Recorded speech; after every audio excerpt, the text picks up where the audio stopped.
नमस्कार, आप देख रहे हैं डीडी न्यूज। आपके साथ मैं हूं गौरव श्रीवास्तव। तो चलिए बुलेटिन की शुरुआत करते हैं और सबसे पहले नजर डालते हैं इस वक्त की हेडलाइंस पर।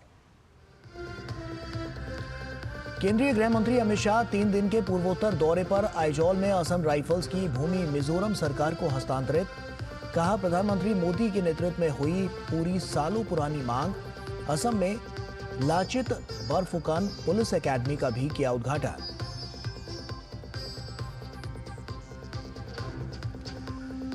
केंद्रीय मंत्री अश्विनी वैष्णव का तमिलनाडु दौरा। चेन्नई के थायूर हाइपरलूप परियोजना का किया निरीक्षण। रेल मंत्रालय के सहयोग से आईआईटी मद्रास द्वारा विकसित परियोजना से ट्रेनों के संचालन में मिलेगी मदद।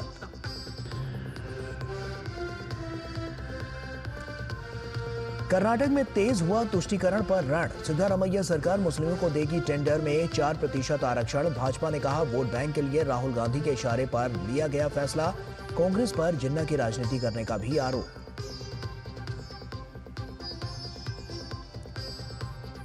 झारखंड और पश्चिम बंगाल में होली के त्योहार पर हिंसा। भाजपा का राज्य सरकारों पर तीखा हमला। तुष्टीकरण के लिए घुसपैठियों के साथ मिलकर त्योहारों को निशाना बनाने का लगाया आरोप। तेलंगाना में 6 महिला नक्सलियों समेत 64 माओवादियों ने किया आत्मसमर्पण। आत्मसमर्पण करने वाले माओवादियों में से एक एरिया कमेटी सदस्य छत्तीसगढ़ के बीजापुर और सुकमा में थे सक्रिय। और आइए बुलेटिन की शुरुआत करते हैं। केंद्रीय गृह मंत्री अमित शाह ने आइजोल में असम राइफल्स और मिजोरम सरकार के बीच भूमि हस्तांतरण समारोह में हिस्सा लिया। गृह मंत्री ने समारोह को संबोधित करते हुए कहा कि 32 से 35 साल पुरानी मांग आज मोदी सरकार के नेतृत्व में पूरी हो गई है। यह हस्तांतरण असम राइफल्स और मिजोरम सरकार के बीच एक महत्वपूर्ण मील का पत्थर है। अमित शाह ने भविष्य के विकास के लिए स्थानांतरण के महत्व और केंद्र और राज्य सरकारों के बीच सहयोग को मजबूत करने पर जोर दिया। समझौते के अनुसार असम राइफल्स अपने 23 सेक्टर मुख्यालय खाटला और राजभवन के पास तुइकहुट लांग में डीआईजी आवास को बरकरार रखेगी। अमित शाह का केंद्रीय गृह मंत्री के रूप में कार्यभार संभालने के बाद से मिजोरम का चौथा दौरा है। लगभग 35 साल से मिजोरम के विकास के लिए, आइजोल के विकास के लिए विशिष्ट प्रकार की टोपोग्राफी के कारण, जगह की कमी के लिए बहुत समय से ये मांग थी कि असम राइफल को यहां से स्थानांतरित कर इंटीरियर में भेजा जाए। और आज लगभग 30-35 साल पुरानी ये मांग को भारत सरकार के प्रधानमंत्री श्री नरेंद्र मोदी जी के एक महत्वपूर्ण निर्णय के कारण आज समाप्त होने जा रही। ये केवल एक एडमिनिस्ट्रेटिव डिसीजन नहीं है, भारत सरकार की मिजो जनता के प्रति रिस्पॉन्सिबिलिटी का प्रतीक है। मिजोरम के विकास के लिए भारत सरकार के कमिटमेंट का ये परिचायक है। और वहीं गृह मंत्री ने कहा कि पूर्वोत्तर भारत के विकास में केंद्र सरकार प्रतिबद्ध है। नरेंद्र मोदी सरकार, मोदी जी के नेतृत्व में 10 साल से पूरे नॉर्थ ईस्ट को मजबूत करने का, एकजुट करने का हर प्रयास कर रही है। नॉर्थ ईस्ट में टूरिज्म से लेकर टेक्नोलॉजी तक, स्पोर्ट्स से लेकर स्पेस तक और एग्रीकल्चर से लेकर एंटरप्रेन्योरशिप तक हर क्षेत्र में विकास के नए आयाम नरेंद्र मोदी सरकार गढ़ रही है। आजादी से 2014 तक देश के सभी प्रधानमंत्रियों ने 21 बार नॉर्थ ईस्ट का टूर किया था और मोदी जी अब तक 78 टाइम नॉर्थ ईस्ट में आए हैं। हर क्षेत्र में नॉर्थ ईस्ट में विकास तो हो ही रहा है, परंतु साथ में नॉर्थ ईस्ट के अंदर अभूतपूर्व शांति स्थापित करने का काम भी नरेंद्र मोदी जी ने किया है। और गृह मंत्री ने कहा कि केंद्र सरकार ने मणिपुर के विकास के दिशा में तेजी से काम किए जा रहे हैं। मिजोरम की बात करें तो 2500 करोड़ रुपए की लागत से नेशनल हाईवे 502A पर एक पैकेज 1 और पैकेज 3 को शुरू करना, 1742 करोड़ से आइजोल और कोलोसिब जिलों में नेशनल हाईवे 6 पर 4 लेन रोड का निर्माण करना, 1600 करोड़ से आइजोल टुईपंग नेशनल हाईवे 54 को डबल लेन करने का काम, एयरवेज के में 10 हेलीपैड 2 करोड़ की लागत से हमने बनाए हैं। 5000 करोड़ की लागत से बैराबी सैरांग रेलवे को हमने शुरू किया है। 600 करोड़ रुपीस की लागत से 164 बेड सुपर स्पेशलिटी अनुसंधान केंद्र रिसर्च सेंटर आज मिजोरम में बन रहा है। 314 मोबाइल टावर लगाकर मिजोरम में एयर कनेक्टिविटी को सुनिश्चित करने का काम, मोबाइल कनेक्टिविटी को सुनिश्चित करने का काम किया गया है। और वहीं केंद्रीय इलेक्ट्रॉनिक्स और सूचना प्रौद्योगिकी मंत्री अश्विनी वैष्णव तमिलनाडु के दौरे पर हैं। उन्होंने तिरुवल्लूर जिले में श्री पेरम्बदूर के पास इलेक्ट्रॉनिक्स फैक्ट्री जेटवर्क का उद्घाटन किया। साथ ही चेन्नई में देश के पहले हाइपरलूप टेस्ट ट्रैक के उप प्रोटोटाइप मॉडल का भी निरीक्षण किया। इसके जरिए देश ने हाई स्पीड ट्रैवल की दिशा में ऐतिहासिक कदम बढ़ाया है। केंद्रीय मंत्री ने कहा है कि सरकार और शिक्षण संस्थान मिलकर भविष्य के ट्रांसपोर्ट में इनोवेशन कर रहे हैं। केंद्रीय इलेक्ट्रॉनिक्स और सूचना प्रौद्योगिकी मंत्री अश्विनी वैष्णव ने तमिलनाडु के तिरुवल्लूर जिले में श्री पेरम्बदूर के पास एक निजी इलेक्ट्रॉनिक्स फैक्ट्री जेटवर्क का उद्घाटन किया। उन्होंने इस सुविधा में विस्तार परियोजनाओं की आधारशिला भी रखी। उन्होंने कहा कि श्री पेरम्बदूर के पास पिलईपक्कम और मनालूर में 2 स्थानों पर 1112 करोड़ के निवेश से इलेक्ट्रॉनिक्स इकाइयां स्थापित की जाएंगी। उन्होंने कहा कि ये इकाइयां हमारे इलेक्ट्रॉनिक्स उत्पादन के विकास को और गति प्रदान करेंगी। 2 electronics manufacturing clusters with investment of 1,112 crore. One at Pillaipakam, second Manalur. So these 2 will be set up as very large electronics manufacturing clusters. उन्होंने कहा कि प्रधानमंत्री नरेंद्र मोदी के नेतृत्व में बीते 1 दशक में देश में इलेक्ट्रॉनिक्स उत्पादन काफी बढ़ा है। आज इलेक्ट्रॉनिक उत्पाद देश की दूसरी सबसे बड़ी निर्यात सामग्री बन गई है। Today, electronics has become the second largest export item. Second largest export item in the country, overtaking many conventional industries which had developed export over decades. And just see, within 1 decade, electronics has become the second largest. Rail मंत्री अश्विनी वैष्णव ने चेन्नई में देश के पहले hyperloop test track के उप prototype model का निरीक्षण किया। भारत ने हाई स्पीड ट्रेवल की दिशा में ऐतिहासिक कदम बढ़ाते हुए IIT मद्रास में पहला हाइपरलूप टेस्ट ट्रैक तैयार किया है। यह तकनीक 1000 किलोमीटर प्रति घंटा की रफ्तार हासिल कर सकती है। रेल मंत्रालय के सहयोग से विकसित इस प्रोजेक्ट के माध्यम से भविष्य में दिल्ली से जयपुर जैसी लंबी दूरी को मात्र 30 मिनट में तय किया जा सकता है। यह टेस्ट ट्रैक IIT मद्रास परिसर में स्थित है और इसकी लंबाई 422 मीटर है। यह टेक्नोलॉजी वैक्यूम ट्यूबों में विद्युत चुंबकीय तरीके से तैरने वाले पॉड्स का उपयोग करती है, जिससे फ्रिक्शन और वायु प्रतिरोध समाप्त हो जाता है। इससे यह लगभग 761 मील प्रति घंटा की गति तक पहुंचने में सक्षम होती है। इस पर रेल मंत्री अश्विनी वैष्णव ने कहा कि सरकार और शिक्षण संस्थान मिलकर भविष्य के ट्रांसपोर्ट में इनोवेशन कर रहे हैं। इस प्रोजेक्ट के लिए फंड रेल मंत्रालय द्वारा दिया गया है। ये पॉड मैग्नेटिक लेविटेशन यानी ट्रैक के ऊपर नहीं चलेगा, ट्रैक से ऊपर उठ के चलेगा। इस तरह का इसका एक्सपेरिमेंटेशन हो रहा है। काफी अभी जर्नी बाकी है, अभी एक्सपेरिमेंटल स्टेज पे है और रेलवे की तरफ से पूरा सपोर्ट है, इंडस्ट्री की तरफ से पूरा सपोर्ट है, भारत सरकार की तरफ से पूरा सपोर्ट है। इसके साथ ही कार्यक्रम में शामिल हुए युवा इंजीनियरों और छात्रों ने हाइपरलूप पर रेल मंत्री अश्विनी वैष्णव और रेलवे अधिकारियों को इसकी विस्तृत जानकारी दी। Bureau report, DD news. सरकार ने 7 मार्च को जब बजट पेश किया था तब से ही मुख्यमंत्री सिद्धारमैया सवालों के घेरे में है। तब जो घोषणा की गई थी, आज राज्य मंत्रिमंडल ने उसकी पुष्टि कर दी है कि सार्वजनिक निर्माण कार्यों के 4% ठेके अब श्रेणी 2B के तहत मुसलमानों के लिए आरक्षित किए जाएंगे। इसे लेकर भाजपा राज्य सरकार पर हमलावर हो गई है और इसे कांग्रेस की तुष्टीकरण की नीति करार देते हुए इस आरक्षण के निर्णय को संविधान की मूल भावना के खिलाफ बताया है। हालांकि अब राज्य सरकार बचाव की मुद्रा में नजर आ रही है। कर्नाटक में तेज हुआ तुष्टीकरण पर रण, मुस्लिमों को मिलेगा ठेके में आरक्षण। भाजपा का कांग्रेस पर जोरदार वार, जिन्ना की राजनीति करने का आरोप। कर्नाटक में सिद्धारमैया मंत्रिमंडल के एक फैसले से एक बार फिर तुष्टीकरण की राजनीति को लेकर घमासान शुरू हो गया है।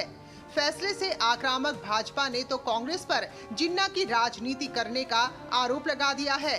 दरअसल कर्नाटक सरकार ने कर्नाटक सार्वजनिक खरीद पारदर्शिता अधिनियम में संशोधन को मंजूरी दे दी है। इसका उद्देश्य मुस्लिम ठेकेदारों को निविदाओं में 4% आरक्षण प्रदान करना है। जानकारी के अनुसार शुक्रवार को मुख्यमंत्री सिद्धारमैया की अध्यक्षता में विधानसभा के कैबिनेट हॉल में हुई बैठक में ये निर्णय लिया गया और तय किया गया कि KTPP अधिनियम में चालू विधानसभा सत्र में पेश करने के बाद संशोधन किया जाएगा। इससे पहले 7 मार्च को कर्नाटक सरकार का बजट पेश करते हुए मुख्यमंत्री सिद्धारमैया ने पुष्टि की थी कि सार्वजनिक निर्माण कार्यों में 4% ठेके अब श्रेणी 2B के तहत मुसलमानों के लिए आरक्षित किए जाएंगे। राज्य के उप मुख्यमंत्री DK शिवकुमार का कहना है कि ये व्यवस्था राज्य के सभी अल्पसंख्यक समुदाय के लिए है। 4% reservation is not for Muslims. It is for all sections of minorities and backward classes. एक और कर्नाटक सरकार अपने फैसले के पक्ष में दलील दे रही है, तो वहीं भाजपा आरक्षण के निर्णय को संविधान की मूल भावना के खिलाफ बता रही है। भाजपा के राष्ट्रीय प्रवक्ता रविशंकर प्रसाद ने इसे तुष्टीकरण की राजनीति करार दिया है। उनका कहना है कि राहुल गांधी के इशारे पर वोट बैंक की राजनीति के लिए कांग्रेस ऐसे फैसले ले रही है। साथ ही भाजपा ने इसे जिन्ना की राजनीति करार दिया है। कर्नाटक सरकार ने अपने बजट में मुसलमानों के लिए 4% आरक्षण की घोषणा की है। अभी तक नौकरी तक समझते थे, अब सरकारी ठेकों में भी रिजर्वेशन हो रहा है। कम्युनल पॉलिटिक्स और वोट बैंक पॉलिटिक्स को एक नया आयाम दिया जा रहा है। जिन्ना चले गए, जिन्ना की पॉलिटिक्स करने वालों को छोड़ गए। वहीं केंद्रीय मंत्री अर्जुन राम मेघवाल ने भी फैसले पर कड़ा एतराज जताते हुए कांग्रेस को नसीहत दे डाली कि उसे प्रधानमंत्री नरेंद्र मोदी से तुष्टीकरण के बजाय संतुष्टीकरण पर बल देना सीखना चाहिए। कुछ ऐसे दल हैं जो तुष्टीकरण की राजनीति करते हैं। प्रधानमंत्री मोदी जी तुष्टीकरण की बजाय संतुष्टीकरण पे बल देते हैं। जहां भाजपा इस फैसले को संविधान विरोधी बताते हुए लगातार विरोध करने का ऐलान कर रही है, वहीं सिद्धारमैया सरकार इसे लागू करने की इतनी जल्दी में है कि वो चालू बजट सत्र में संशोधन का बिल विधानसभा में लाने का मन बना चुकी है। Bureau report, DD news. Jharkhand का गिरिडीह जिला। लोग होली के रंगों में थे सराबोर जब होली के जुलूस के दौरान 2 गुटों के बीच हुई झड़प में कई लोग घायल हो गए। मौके पर पुलिस पहुंची, पर त्योहार पर हिंसा ने कई सवाल खड़े कर दिए। 22 लोगों को हिरासत में लेकर पूछताछ की जा रही है और भाजपा ने हिंसा के लिए बांग्लादेशी घुसपैठिए और राज्य के JMM सरकार की तुष्टीकरण को जिम्मेदार ठहराया है। झारखंड में होली पर हिंसा, भाजपा का राज्य सरकार पर हमला, तुष्टीकरण के लिए घुसपैठियों से मेल, हिंदू त्योहार पर हो रहा है हिंसा का खेल।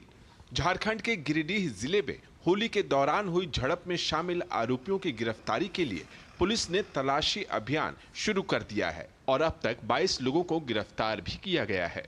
घोरथंबा इलाके में शुक्रवार को होली के जुलूस के दौरान 2 गुटों के बीच झड़प हो गई थी, जिनमें से कई लोग घायल हो गए। इस झड़प के दौरान कई दुकानों और वाहनों में आग लगा दी गई। हालांकि मौके पर पुलिस ने पहुंचकर सब नियंत्रित कर लिया। शनिवार को स्थिति सामान्य रही, लेकिन दुकानें नहीं खुली, लोग अपने घरों में सिमटे रहे। पुलिस CCTV फुटेज को खंगाल कर उपद्रवियों की पहचान कर रही है और उनकी गिरफ्तारी के लिए छापेमारी कर रही है। सिचुएशन पूरा नॉर्मल है, सब कुछ शांति है और यहाँ पे कहीं कोई इशू नहीं है। जैसे कल हम लोग को सूचना मिली, पुलिस और प्रशासन जो भी हमारे मजिस्ट्रेट थे सब लोग यहाँ पे थे, हम लोगों ने तुरंत ही इस पे काबू पा लिया था। गिरिडीह हिंसा के बाद भाजपा राज्य सरकार पर हमलावर है। भाजपा ने हिंसा के लिए बांग्लादेशी घुसपैठिए और राज्य की जेएमएम सरकार को तुष्टीकरण के लिए जिम्मेदार ठहराया। तो वहीं जेएमएम ने कहा कि राज्य में हिंसा फैलाने वालों पर सख्त कार्रवाई की जाएगी। ये जो बढ़ाव है वो केवल बांग्लादेशी घुसपैठियों का है, बांग्लादेशी मुसलमानों का है और बांग्लादेशी मुसलमानों ने यहाँ के कल्चर को जो है वो तार-तार कर दिया है। इस कारण से होली में गोड्डा में घटना हो रही है, हजारीबाग में घटना हो रही है, रांची में घटना हो रही है, गिरिडीह में तो ये हो रहा है। अब देवघर में जो है दुकान जला दी गई है जसीडी और चकाई मोड़ पर। अब कई एक लोग कह रहे हैं कि इसी होली के हुड़दंग में जो है उसी बांग्लादेशी घुसपैठियों ने, मुसलमानों ने जो है जला दिया है। ये घटना कांग्रेस के नीतियों के कारण हो रहा है, जिसमें कि वो बांग्लादेशी मुसलमानों को यहाँ ला रहे हैं। सरकार की ये कमजोरी है,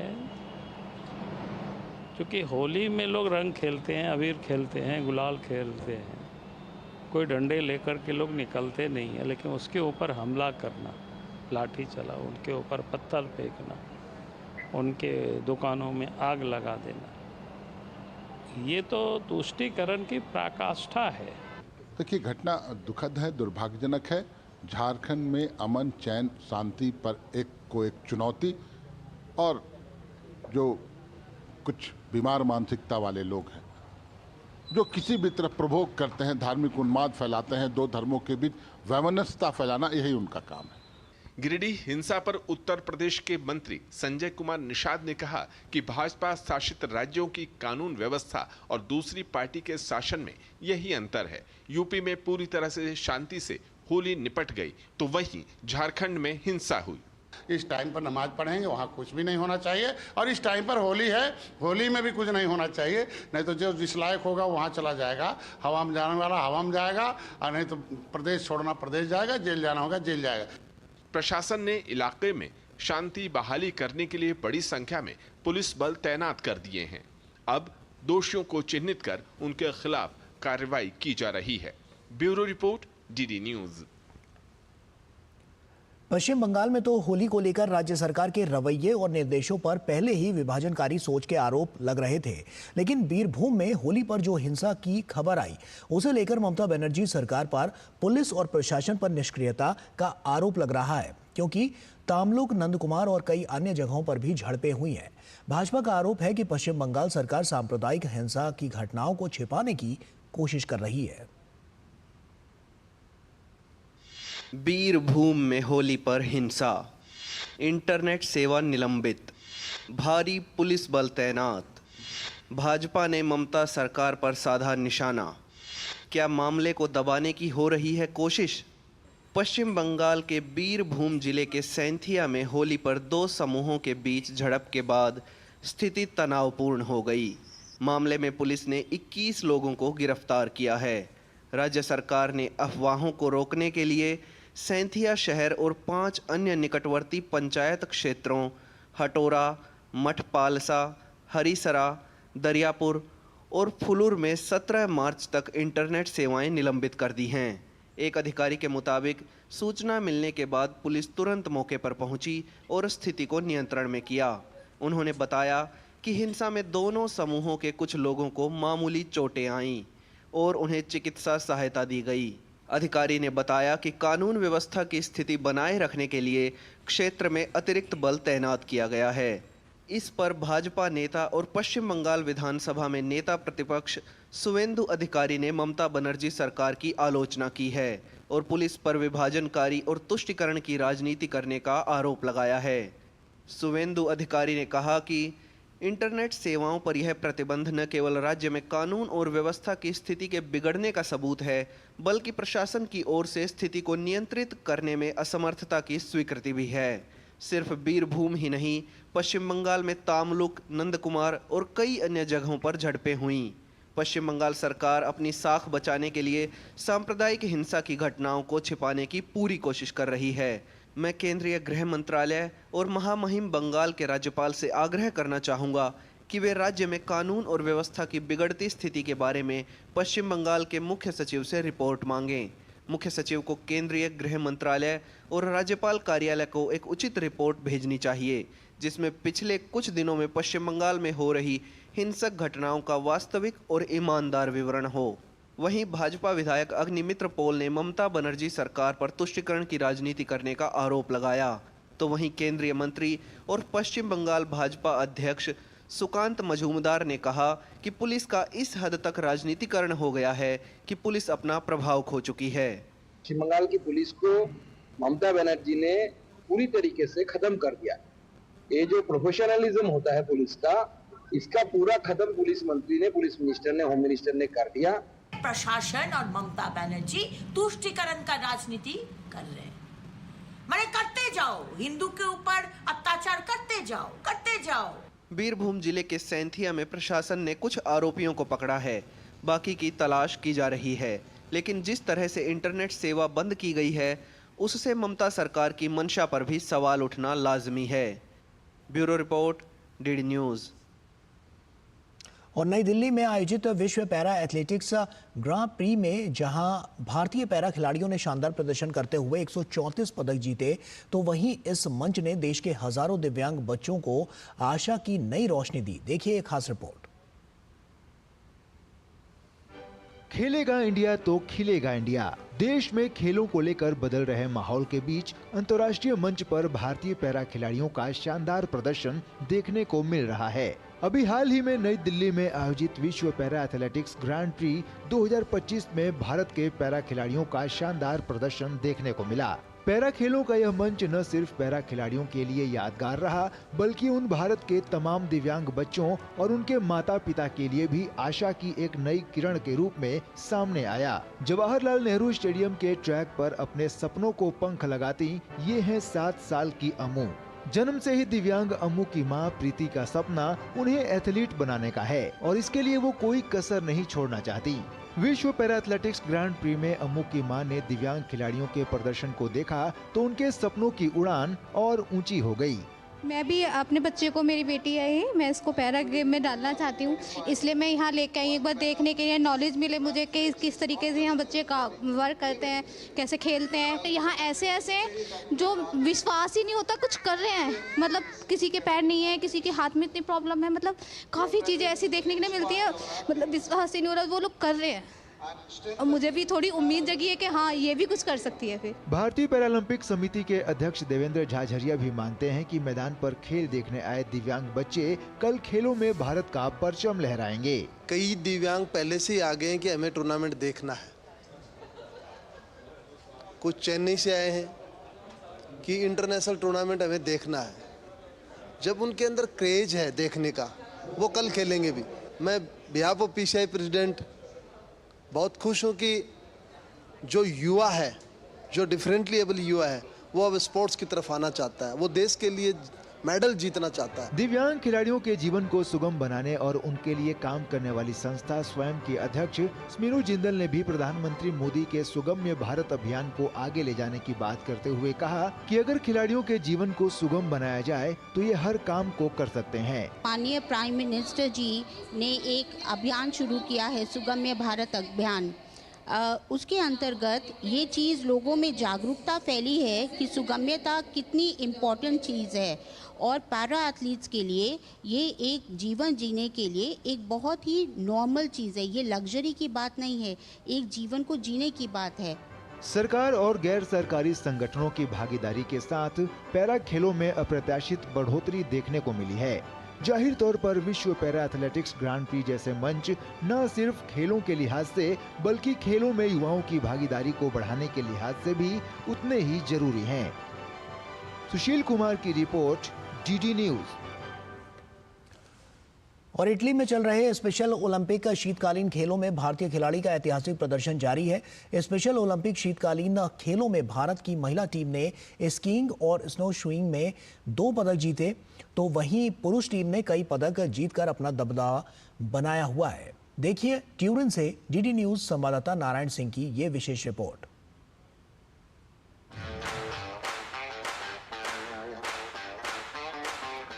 majestic Italian Alps special Olympic विश्व शीतकालीन खेलों की मेजबानी कर रहे हैं। जहां समावेश की भावना पहले से कहीं अधिक मजबूत है।